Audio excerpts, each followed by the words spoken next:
We're back at the Amalfi Coast again. 1 month had passed since our last visit to the building site, so we were now in the beginning of May 2025. Spring has arrived. The hills and terraces are wearing bright green, birds are full of newfound enthusiasm, and there are flowers everywhere. The temperature is rising. We're not quite at beach season yet, but as usual, there's always someone bold enough to be testing the water. Official tourist season starts at Easter, so that has already begun, and the most famous villages on the Amalfi Coast are beginning to slightly feel the pressure. But the smaller ones are still calm and quiet.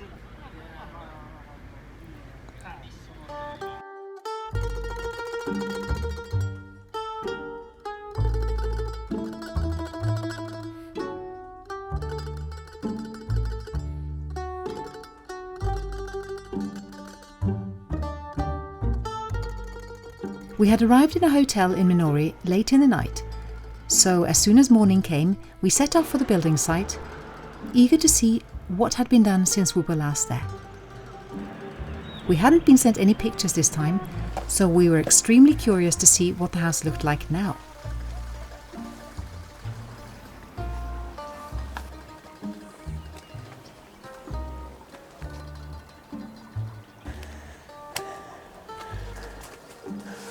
Still no electricity though. The poles are still standing with no cable. We've got scaffolding!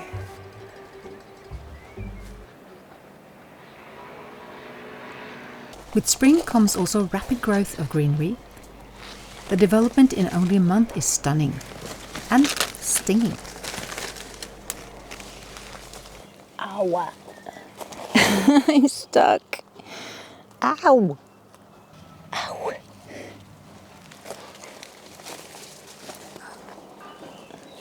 I'm stuck again. We have to cut these. I'll just crawl over here. In the meantime, now it got me again. Ow! Okay, good luck to you. Now I'll help. And this time, the house really had changed. A lot of stuff had happened while we were away. It's starting to look like a house. So they put the first layer of render on the walls. That is obviously not the final render because you can see the marks. And apparently some ventilation. Nope, good guess, but that's not ventilation. Those are said to be holes for the original scaffolding. Apparently, back in the day, when the walls were built and they removed the scaffolding, they left the holes, so it would be easier to put it back when the house needed work again. Okay, let's go up. This was our third trip to the building site after they started work, and the progress is amazing. We come here once a month, and they do so much in between that I worry that we can't keep up. But first of all, that's incredibly positive, and we're so happy with the workers. Since last time, they have finished more or less the openings, the doorways and around the windows on ground floor and first floor. They made all the floors there, well, not completely, they made the base for the floors. And they've started on the top floor, doing doorways and frames around windows. They have removed a lot of the old render, not all of it, because I wanted some of it to stay. But the render that's loose and that definitely has to go has been removed. Yes, and they also they have secured the ground level walls. Che avete messo rete e poi dopo questo qua o è fatto senza rete? Poi senza rete perché la muratura è ottima. Ah, ok. The render that Maurizio and his guys had plastered on the ground floor and first floor walls is not constructive, as the walls were in fairly good shape, with no holes to speak of, mostly due to their massive thickness. In some places they are up to a meter and a half thick. So the render is just a protective layer that will keep the house nice and dry and shield it from the elements. And it will obviously have later coats of render on top of this first one to get a smoother surface, although not so smooth that it will look like a new house. And as usual, I was curious about how it was composed. Perché questo è tutto cemento, no? Questo è calce. Questo è calce. Però non è tutto questo lo spessore. Or, to be more precise, the first layer is a thick layer of aggregate and lime-based mortar with a small amount of cement. The second layer is also a lime-based mortar, this one slightly richer with lime, and it serves to smooth the walls and act as a base for the finishing plaster. On the top floor, where the walls need some more help with the construction, we will use a more structural mortar, reinforced with a fiberglass mesh, but that's not necessary on the lower walls. And here we need to clear up a bit from last episode, when quite a few of you rightfully encouraged me to use the correct words on the various building materials, and not go around calling cement concrete and vice versa. Sorry about that. But in my defense, I must say I partly blame the Italian language though. It makes me mix things up. So, cement is called cemento. Okay, no excuse there. Although the word is commonly used to describe also concrete. Reinforced concrete is called cemento armato. See? Not so clear now, is it? The word for lime is calce. Fine, that's different enough. But what is concrete actually called? Calcestruzzo. Translates to something like constructive lime. I mean, you see why I get confused. I will try to concentrate on using the correct terms though, but I won't promise anything. And yes, I'm still a bit above average invested in the use of stone here, constantly getting Nicola the geometer and Maurizio the builder to explain the various types to me. E la pietra qui è quella roccia, vero? Sì, è calcare. No, questo è calcare però che roccia. Calcare dolomitico. Ok, calce dolomitico, Questo è no. solo Calcare dolomitico. Calcare, non Sì, calce, questo- calcare dolomitico. And as you remember from last video, the mortar that holds it together is made from melted limestone, mixed with volcanic stone and with clay that creates the glue effect. Ma per fare questo usavano questo a farlo bollire e Sì, si metteva sì, altre cose? sì. Allora, questa pietra qua, cotta ad altissima temperatura, si trasforma, diventa calce. Veniva poi utilizzata come collante insieme al lapillo, insieme all'argilla, insieme alla pozzolana, e quindi diventava la malta che si utilizzava sia per costruire e sia poi per isolare. Questa e questa è più o meno la stessa cosa, solo ha aggiunto Sì, qualcos'altro. sì. E tutto si faceva a mano prima, diciamo, per renderla più sottile utilizzavano una famosa, oggi si utilizza, sai, la molazza, quella Sì. là che ha le grosse ruote, che è una, Sì, sì. non è altro che una macina, tra virgolette. Prima loro invece utilizzavano delle zappe leggermente inclinate, dove l'operaio portava avanti e indietro. Quando portava in avanti questa spingeva in modo da Veniva frantumare, e quindi un impasto di calce si faceva la mattina e si consumava nella giornata. Per così, Maurizio, Sì. ho detto bene. C'erano i cavociaioli proprio. E abbiamo anche della pietra che è un calcare, noi le definiamo pietre d'acqua. In addition to the regular calcare stone, the limestone, some of our walls are also composed of the rather fascinating pietra dell'acqua, which directly translates to waterstone. This stone, which is also called tufa, is found in areas with lots of running water and is formed by water rich with lime that runs over and soaks moss, leaves and other vegetation. The lime in the water builds up sediments around these plants. They eventually die and leave voids inside the lime buildup, which creates this particular structure. But enough about stone for now. Before we move on to see what else has been done, we have a sponsor for today's episode, which we're quite happy about, as it significantly increases the chances of us actually being able to complete this project. So thanks to them and to you who are watching it. Modern tools make our renovation process a lot easier than it must have been to build this house some 100 years ago. And some of the absolutely most useful ones are cell phones and internet.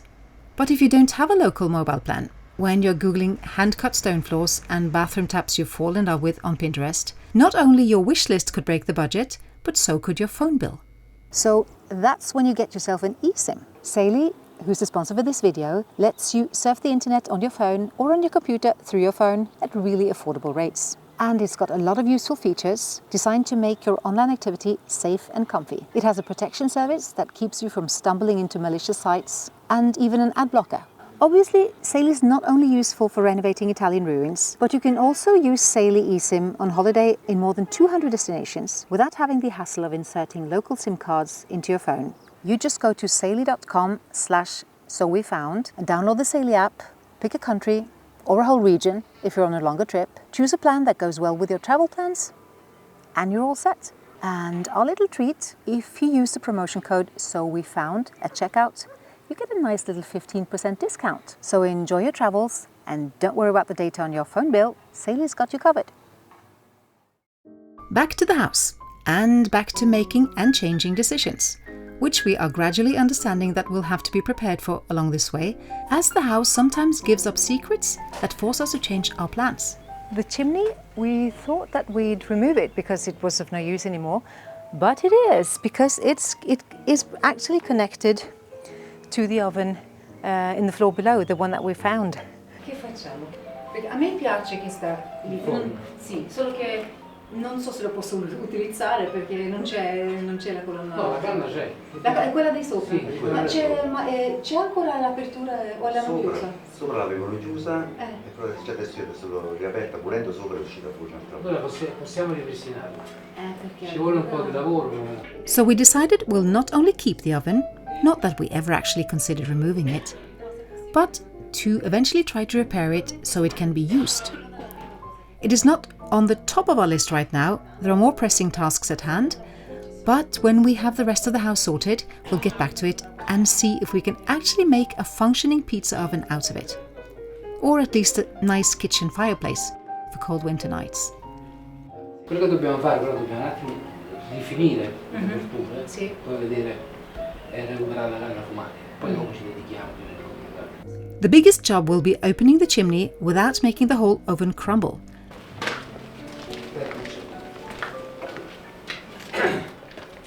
Allora, io sai che penso? Io penso che il fabbricato originario era composto dal piano terra e da questo livello. E questa era una pertinenza probabilmente a servizio di qualche grosso, perché alle spalle qua c'è un grosso fabbricato con una chiesa. Il forno è grosso per una famiglia, questo è un forno dove fanno 15-16 kg di pane, Sì. è grosso. Per cui non serviva solamente questa casa, doveva servire qualcosa di più grosso. Poi, come abbiamo trovato, questo poteva essere un ripostiglio di granaglie, e anche qua questo è un ripostiglio, non è altro che un ripostiglio che per mantenere col forno caldo, per mantenere le cose asciutte. Lì c'è la telefonia. Sì, questo.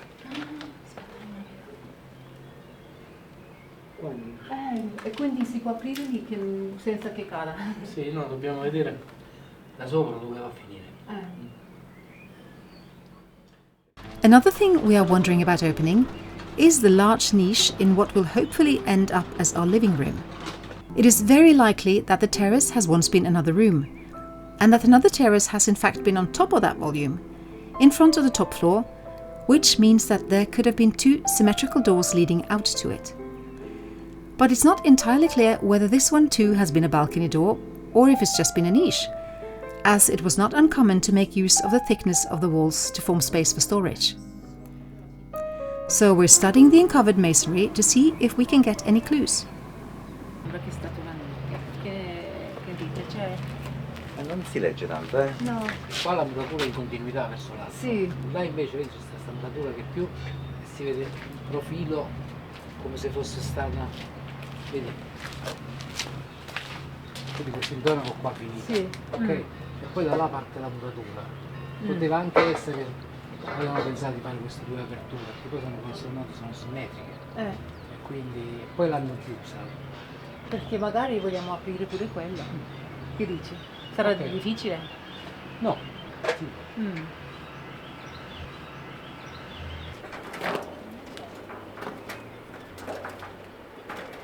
We'll keep the possibility in the back of our heads for now, and maybe picking it up again later. It's not like it's going anywhere, and we have other preservation regulation battles to fight first. The most pressing one being, as you know, the possibility of putting a roof over the two rather airy rooms on the top floor. So we climb the scaffolding to go and get an overview over the roof situation.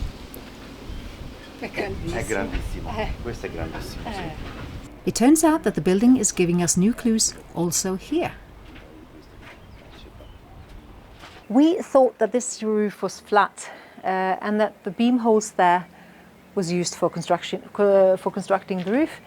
It turns out, because, I don't know if you can see it, but all the stones in the top there, they lean slightly inwards, all of them, these, those and those there. So it's very probable that it's been like a quite flat dome on this floor, on this roof. That is quite common here on the old buildings. So the beam holes were probably there for the construction phase, that they had beams there and then constructed the dome on top of that and then took the beams away, I was told. So that has been a vaulted roof, that has been a vaulted roof, and this has been a flat dome, apparently. We can see the edges of it on the inside, and we can see that it has been leaning a bit towards the center. We even found a trace of the edge of the dome right next to the old chimney. So that was really interesting, and it's also very clear now that there has been a vault on the volume that we want to use as a bedroom, because you can clearly see the edges there. So hopefully that will help us in the process of applying for applying for reconstructing the roofs, but we don't know. We just have to hope. We mentioned it before, but we'll do it again, as this is one of my favorite things in this renovation: the recycling of the building materials on the site. Even the old lime mortar that is removed from the outside of the building can be put to good use. The part that they take away, like from the render and all that, they reuse. They break it into small pieces and to powder, and then they put it back into the mix. So the old lime is going back into the walls. And our main construction and repair material, the limestone, is of course also found on site. Because when they dug up the floors, they get a lot of extra stone that they sort into different piles of bigger stones and smaller stones and pebbles, and that they reuse in the walls here. So Pepe and Maurizio are repairing our old walls with stone from below the house and filling the gaps between the stones with a mix of new lime, sand that they made from crushing the stones they dug out earlier, and old lime from the old mortar that's crushed into dust and now finds its way into the new mortar.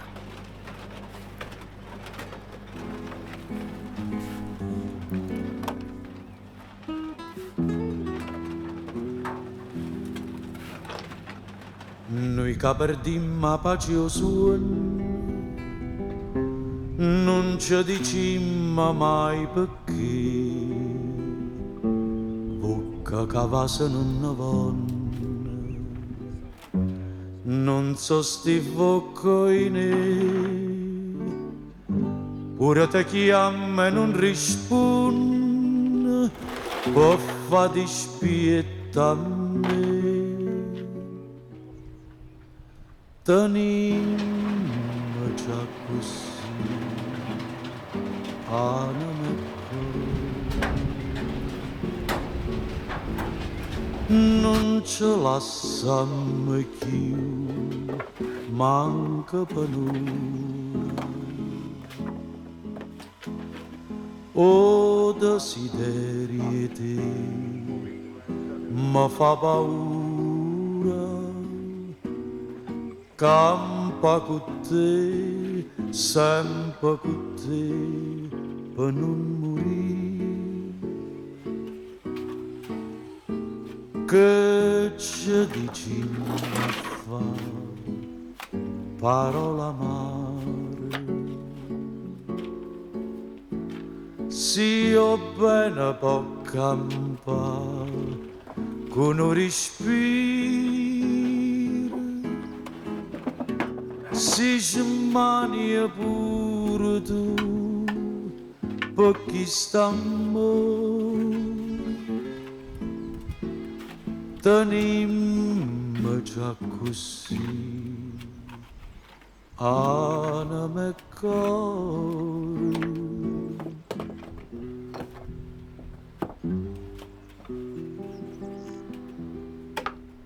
Forza sarà cocchiante e dolce, forza sarà che bene fa quando mi sento più felice. Non è felicità, specie se è vuota tu mi dici distratta la verità.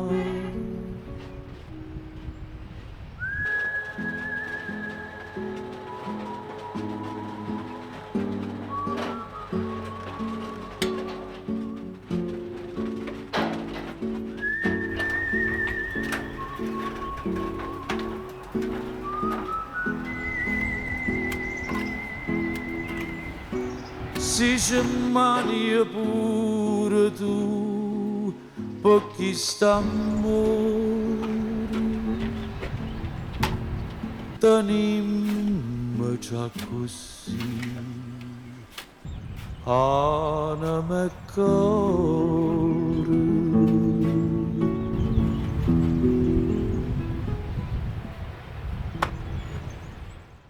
Some of you are wondering how the workers feel about us filming them, which is absolutely a valid question. As we decided early on to document our whole process in some form, we did have that as a condition when choosing a building company. It had to be clear from the start that we would be filming and that it somehow could end up going public. So they were aware and have agreed, and we're glad to hear that they're also quite enjoying the videos. So hopefully they'll forgive us for getting in their way all the time. And since we're at it, another question that comes up a lot in the video comments is, why are we posting footage from a year back? Why are we not in real time? A lot of you know this already from our answers in the comments, but for newer viewers, we started documenting our project right from the very beginning. But since we weren't quite sure that it was in fact going to happen, we didn't start editing videos until we were completely sure that it would. So we posted our first video right after the building work on the house had started, which was nearly a year ago. And at that point we had 3 years of footage to go through, of the whole process leading up to the start of the building works. So as you can probably understand, it takes a bit of time to catch up with real-time events. But eventually, we probably will. There are advantages to this approach too. I'm not sure you would have appreciated a year and a half of weekly updates with absolutely nothing to say while we were waiting for our building permits. In an Italian renovation project, a lot of time is spent on waiting, so not posting in real time gives us the chance to compress some of those months when nothing is happening and skip right to the more interesting parts. And if you're still confused, just pretend we're a Netflix series, only with less professional actors and a producer that's not too strict on progress and deadlines.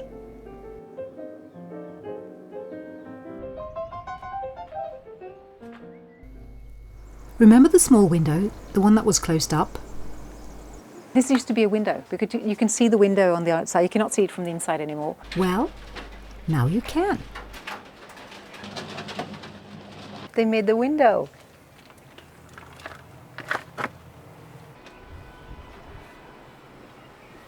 This will hopefully be our bedroom, and this will be our bedroom window, and this will be the seat where I sit every day.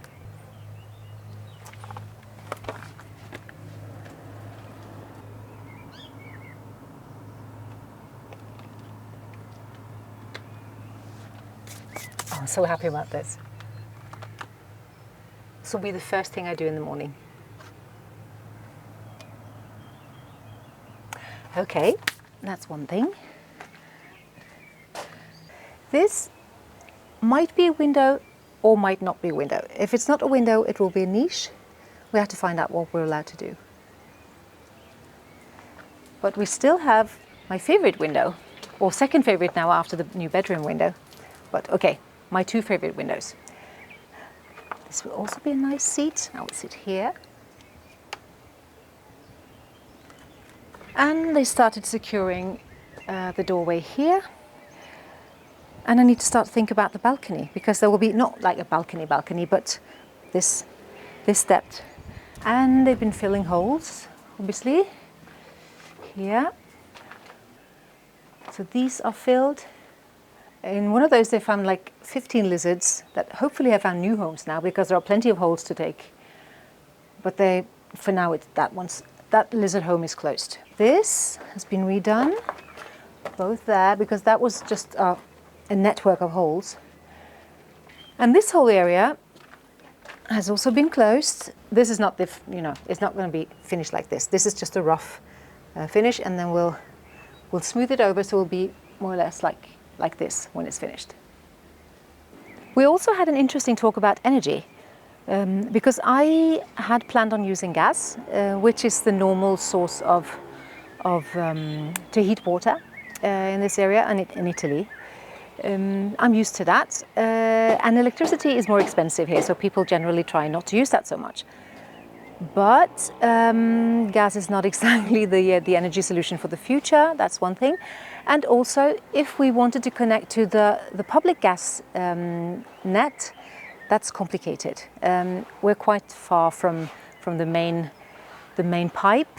So the solution would be to have our own gas tank, which is also kind of complicated and expensive and not ideal in many ways. So our geometer suggested that we would instead look into a heat pump.